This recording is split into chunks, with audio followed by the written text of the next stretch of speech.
Governor DeWitt Clinton of New York. His dream changed America's destiny, for he was the father of the Erie Canal, the golden gateway to the West, more than a century ago. Opened in 1825, the Erie Canal was the first empire builder in our history. It was the only water highway through the long Appalachian mountain chain. Supplying a route for the settlers to go west, it gave them a means for shipping their goods back east. Overnight, the canal opened the east to the west and the west to the east. In New York State, towns sprang up all along the 500-mile route. Buffalo and Albany, the terminal cities, grew rapidly, and New York City became the greatest port city in the United States and eventually the world. Clinton's folly, the critics called the inland waterway. How wrong they were. The Erie Canal became the thread that wove a far-flung nation into a unified America. An abandoned ditch choked with debris. This is a remnant, one of the original canal locks. 40 feet wide and 4 feet deep along most of the way, the canal seems pitifully small by modern standards, but in its day it was a monumental achievement. There were no roads to haul supplies. Its builders had no previous engineering experience and only the crudest of tools. The men cut through solid rock by hand and black powder, building 82 locks to overcome a difference of 571 feet between the water level of the Hudson River and Lake Erie.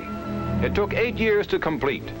It would remain in use some 80 years.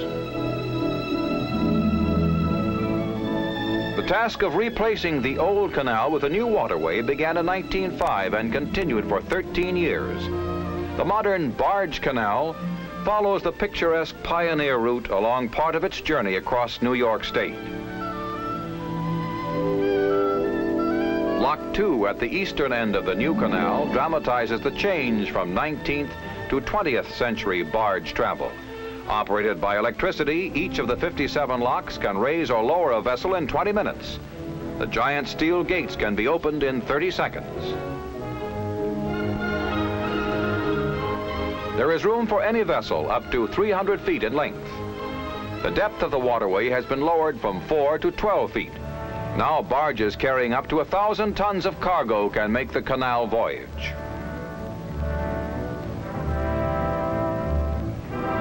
Pushed snugly into Lock 2 at Waterford, this barge will be raised 33.5 feet at the start of its westward passage to Buffalo.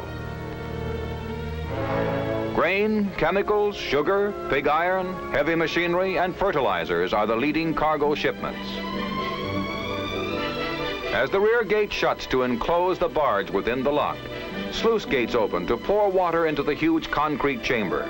The vessel rises swiftly and easily as if pushed upward by a powerful lift. In a few seconds, it is at the top of the lock.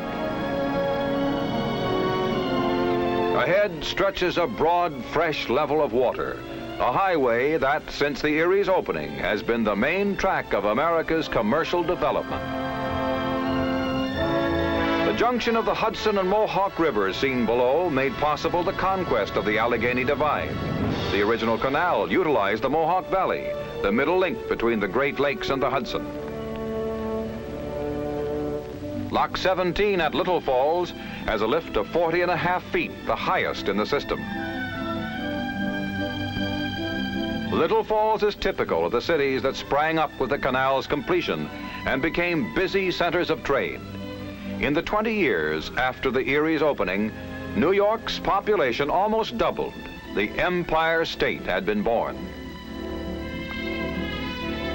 The swirling currents of history have failed to diminish the commercial importance of the canal. Hundreds of ships use it every year, traveling upwards of 2 million miles with cargo loads.